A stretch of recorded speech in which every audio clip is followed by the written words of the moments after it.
Le journal de trading, c'est l'outil principal qu'il vous faut pour suivre, traquer et améliorer vos performances en trading. Dans cette vidéo, je vais expliquer de manière générale comment vous utiliserez le journal de trading. Pour avoir quelque chose, il faut en payer le prix.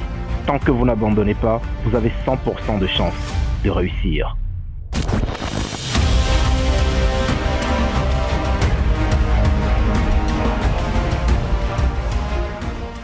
Alors, quand on parle de journal de trading, déjà, comme le nom l'indique, c'est un journal. Et quand on parle de journal, c'est ce qui traque, c'est-à-dire ce qui enregistre tout ce qui a été fait et qui relate tout ce qui a été fait.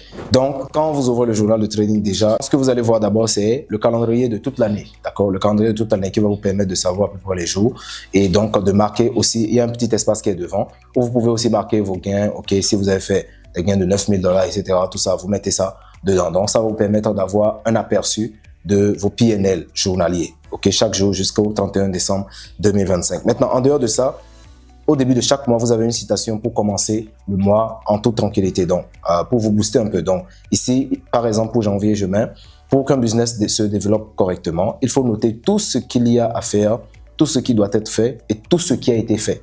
Donc, dans cette mesure, ce qui est important, ok, c'est de traquer tout ce que vous faites. Et c'est ça qui va vous permettre de savoir ce qui marche, ce qui ne marche pas et d'améliorer votre approche. Donc ici, par exemple, au début, vous avez le plan de trading. Donc le plan de trading, c'est ce que vous comptez faire sur les marchés. Et sur le plan de trading, il y a le nom du broker, le compte, ok, le capital initial et le bénéfice qui est visé. Donc sur le capital initial, combien vous visez comme bénéfice? Si vous avez un capital de $20,000 et que vous ciblez $9,000 comme bénéfice ou bien $10,000 comme bénéfice, c'est ce que vous allez mettre au niveau du bénéfice total visé. En dehors de ça, il y a la gestion des actifs. La gestion des actifs, c'est la liste des actifs que vous avez ou bien que vous voulez trader et le placement par actif. Okay. En dehors de ça, il y a la gestion du capital. Donc, la gestion du capital, c'est ce que vous avez comme capital initial, le risque que vous allez prendre par trade et le ratio minimum que vous allez rechercher sur chaque trade. En dehors de ça, il y a la perte maximale journalière que vous tolérez et la perte maximale hebdomadaire que vous tolérez. En dehors de ça, il y a bien sûr la perte maximale mensuelle que vous tolérez. Donc ici, l'organisation, l'aspect organisationnel de votre trading. Quels sont vos jours de trading? Est-ce que vous allez trader du lundi au dimanche ou bien vous allez juste trader du lundi au vendredi ou bien du mardi au samedi? Ça dépend de vous. Donc, quels sont vos horaires et la durée d'exploitation du compte? La durée d'exploitation du compte, c'est de quelle date à quelle date voulez-vous trader avec ce compte? Si par exemple, vous avez un compte de $1,000 et que vous voulez trader le compte pendant pratiquement 6 mois, ce que vous avez à faire, c'est juste de marquer la durée sur laquelle vous voulez utiliser le compte. Donc, si c'est pendant 6 mois, du 1er janvier au 31 juin, ou bien si c'est pendant toute l'année, etc. Alors, les détails de la stratégie de trading, les détails, c'est comment vous entrez en position, comment vous sortez d'une position. Donc, qu'est-ce que vous devez voir pour pouvoir entrer? Qu'est-ce que vous devez voir pour pouvoir sortir d'une position? Donc, les détails de votre stratégie de trading. Vous allez remarquer qu'ici, il n'y a pas beaucoup d'espace. Parce que techniquement, si vous n'êtes pas capable d'expliquer en 3 lignes ou bien en 4 lignes, votre stratégie de trading, c'est qu'elle est trop complexe. Donc, techniquement, ce qu'on privilégie dans le trading, c'est la simplicité dans l'approche. Donc, votre stratégie doit être vraiment très simple. OK, normalement, très simple. Mais dans la nouvelle version, j'ai ajouté une page pour ceux qui ont des stratégies kilométriques pour qu'ils puissent au moins avoir l'espace pour pouvoir remplir ça. Alors, chaque jour, vous avez un tableau et dans ce tableau, vous avez le trade numéro, donc le numéro du trade. Est-ce que c'est le premier, deuxième, troisième, quatrième, jusqu'à 10 trades en une journée pour ceux qui prennent autant de trades. Ensuite, quel est l'actif sur lequel vous avez pris le trade? Quel est l'ordre? Est-ce que c'est un trade à l'achat ou bien à la vente? Quelles sont les conditions qui se sont posées pour que vous puissiez entrer sur le trade? Quel est le résultat, donc le PNL de ce trade-là? Et à quelles conditions est-ce que vous êtes sorti de ce trade? Est-ce que vous êtes sorti en break-even ou bien vous êtes sorti avec le take profit ou bien vous êtes sorti manuellement parce qu'il y avait un signe de retournement. Donc, cela vous permet à la fin de la journée de savoir quels sont les scénarios qui se reproduisent le plus. Donc, si vous entrez par exemple sur un actif que vous n'aviez pas programmé au départ, là, vous allez savoir que vous êtes écarté de votre plan de trading. Donc, la liste des actifs doit correspondre aussi à l'actif que vous avez utilisé. En dehors de ça, les ordres à l'achat et à la vente et les conditions d'entrée. Là, vous allez vérifier est-ce que les conditions d'entrée correspondent à votre stratégie de trading. En dehors de ça, les conditions de sortie. Est-ce que vous êtes sorti aussi dans votre plan de trading ou bien vous sortez juste au feeling? Tout ça, vous allez pouvoir le marquer et savoir ce que vous êtes en train de faire afin de pouvoir l'améliorer. Et à la fin de la journée, vous avez la partie remarque. Donc, dans la partie remarque, il y a la conclusion. Donc, dans votre journée de trading, qu'est-ce que vous avez fait? Qu'est-ce que vous avez remarqué? Et qu'est-ce que vous comptez améliorer pour le lendemain? Ou bien, quelle est l'approche que vous allez adopter pour le lendemain. Tout cela, vous l'écrivez. Parce que pour le cerveau, tout ce qui n'est pas écrit n'est pas important. Par exemple, vous allez suivre cette vidéo.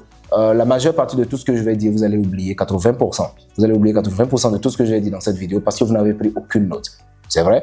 Donc, vous devez prendre des notes. Donc, pour tout ce que vous programmez faire et tout ce qui est important pour vous, vous devez noter parce que c'est ce que vous notez que le cerveau enregistre. Donc, en dehors de ça, bien sûr, à la fin de chaque semaine, vous avez donc, notamment le bilan hebdomadaire. Donc, ici, par exemple, je compte 1, 2, 3, 4 et 5. Et là, à la fin de la journée, vous avez le bilan. À la fin de la semaine, vous avez le bilan hebdomadaire. Donc, dans le bilan hebdomadaire, vous allez voir le nombre de jours auxquels vous avez tradé et le nombre d'actifs que vous avez tradé, le nombre de trades que vous avez pris dans la semaine et la perte et le bénéfice total que vous avez eu et le solde de départ. C'est-à-dire, vous avez commencé la semaine avec quel capital et à la fin de la semaine, vous êtes à quel capital. Donc, les remarques, c'est tout ce qui s'est passé au cours de la semaine, qu'est-ce que vous avez remarqué. Et les ajustements à faire, bien sûr, tout ce que vous allez ajuster pour la semaine à venir.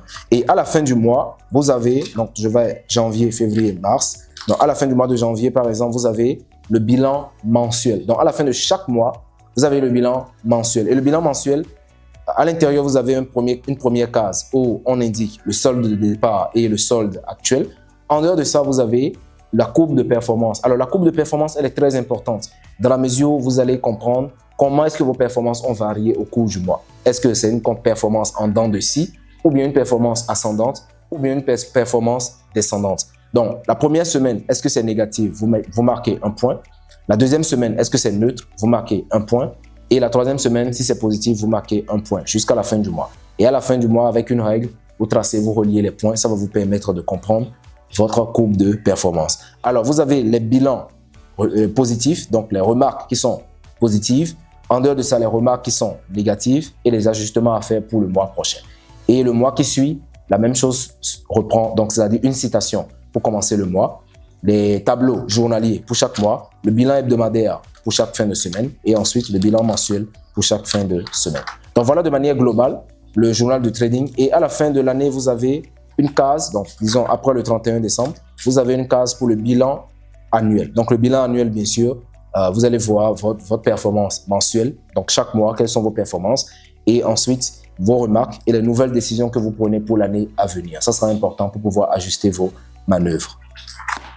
Donc, voilà un peu les détails que vous devez comprendre sur le journal de trading. C'est l'outil ultime pour traquer, améliorer vos performances en trading afin de ne pas reproduire les mêmes erreurs. La plus grande folie, c'est de répéter la même chose et d'espérer un résultat différent. Si vous voulez des résultats différents, vous devez comprendre ce qui marche, comprendre ce qui ne marche pas, mettre de côté ce qui ne marche pas et répéter ce qui marche. C'est ce qui va vous permettre de progresser. Et ça, c'est le journal de trading qui vous permet de l'avoir. Disponible au sein de notre académie, notamment les liens qui sont dans la description de cette vidéo. Vous pouvez toujours contacter aussi nos représentants dans les différents pays via les liens qui sont dans la description pour avoir votre exemplaire dès aujourd'hui et commencer à suivre vos performances. Espérons que ce journal vous aide vraiment à progresser. On travaille déjà sur le format 2026, mais on aimerait avoir vos retours vis-à-vis du format 2025 afin d'améliorer les éditions qui vont venir. Donc, n'hésitez pas à nous laisser des commentaires, n'hésitez pas à nous inboxer pour nous dire ce que vous pensez de ce journal après l'avoir correctement utilisé et nous allons travailler correctement pour améliorer celle de 2026.